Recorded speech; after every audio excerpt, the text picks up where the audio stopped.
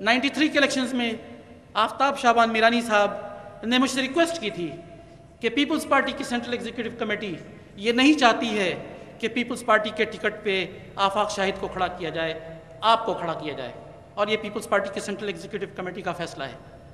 میں نے ان کو، میرانی صاحب کو ریجیکٹ کیا، محترمہ نے بڑی کوشش کی، میں نے نہیں ایکسیپٹ کیا۔ آفتاب شعبان میرانی صاحب سے میری اس بات کے بعد ملاقات ہوئی۔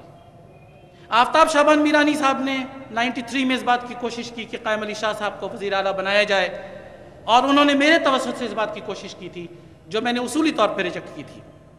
آفتاب شعبان میرانی صاحب نے اس دن مجھے یاد دلایا اور مجھے کہنے لگے کہ ڈاکٹر صاحب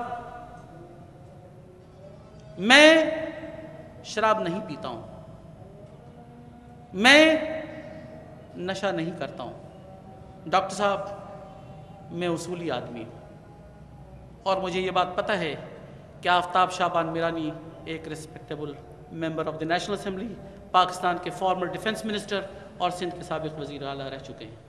اس کا مقصد، اس ساری گفتگو کا مقصد یہ نہیں ہے کہ ہماری پولیٹیکل لاٹ کے اندر ہر آدمی بے ایمان ہے، لیکن یقیناً اس وقت رول یہ ہے کہ سارے بے ایمان اوپر آ کر بیٹھے ہوئے ہیں۔ ایسے لوگوں کے لیے جو پاکستان کی سیاست کے اندر ایماندار ہیں، میں پلیٹ کروں گا ان کے کیسز کو کہ ان کو پاکستان کی پولیٹیکل ارینا کے اندر انسٹیٹیوٹ کیا جائے، ان کو جگہ دیا جائے، لیکن وہ جو لٹیرے ہیں جو سیاست کو استعمال کرتے ہیں اپنے مقاصد کے لیے، ان کو جگہ نہیں ملنی چاہیے، اور پاکستان کو ایک نئے باب کا آغاز کرنا چاہیے، اور اس نئے باب کے لیے میں آپ کو آواز دے رہا ہوں۔ میرے لیے اس بات کی پوری جگہ موجود ہے کہ میں آپ کو بتاؤں یہ بات بھی کہ میں امریکہ کی سب سے بڑی پارٹی ریپبلکن پارٹی کی مرکزی شورا کا رکن ہوں۔ میں امریکہ کی سیکیورٹی کونسل کی مرکزی شورا کا رکن ڈاکٹر ہنری کسنگر کے ساتھ ہوں۔ این پیری پریزیڈنٹ بش کی سابق اسپوکس پرسن میرے ساتھ ایڈوائزری بورڈ میں بیٹھتی ہیں، اور اس وقت امریکہ کا OIC کا ایمبیسڈر میرا ہی اپنا گرائیں جس کا تعلق پٹنہ سے ہے، Rashad Hussain, American ambassador organization of Islamic countries کے ہیں، اور میرے پاس بہت روم ہے کہ اگر مارک گروسمن نہیں تو امپورٹنٹ اسائنمنٹ پہ پاکستان کو امریکہ کی سائٹ پہ میں ڈیل کر سکوں، لیکن پاکستان واپسی کا مقصد مجھے پاکستان کی تاریخ کو درست کرنا ہے، پاکستان کے انباب کو درست کرنا ہے جس دور سے پاکستان گزر رہا ہے۔ بے شک ان کو بہت سے زندگی کے ان کے معاملات بہت بہتر ہوں گے، یقیناً لیونگ پاکستان سے باہر بہت بہتر ہے۔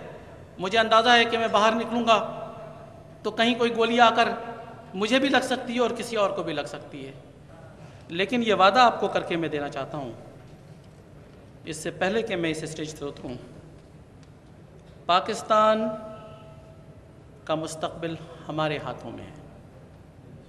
آج یہ بات آپ کو شاید سمجھ میں نہیں آئے گی، لیکن آئندہ آنے والا دور، خواہ وہ مارشل لاء کی شکل میں ہو، خواہ وہ الیکشنز کی شکل کے اندر ہو، میں آپ کو یقین دلاتا ہوں کہ پاکستان کی بڑی مضبوط قیادت ہمارے ساتھ ہی ہاتھ میں ہاتھ ملا کر آئے گی، اور اس قیادت سے آپ کو نجات ملے گی۔ اور یہ فتح کی نوید آپ کو دے کر جانا چاہتا ہوں اس نوٹ کے ساتھ، اور اس وقت یاد کیجئے گا جب میں نے یہ بات اسٹیج پہ کہی تھی۔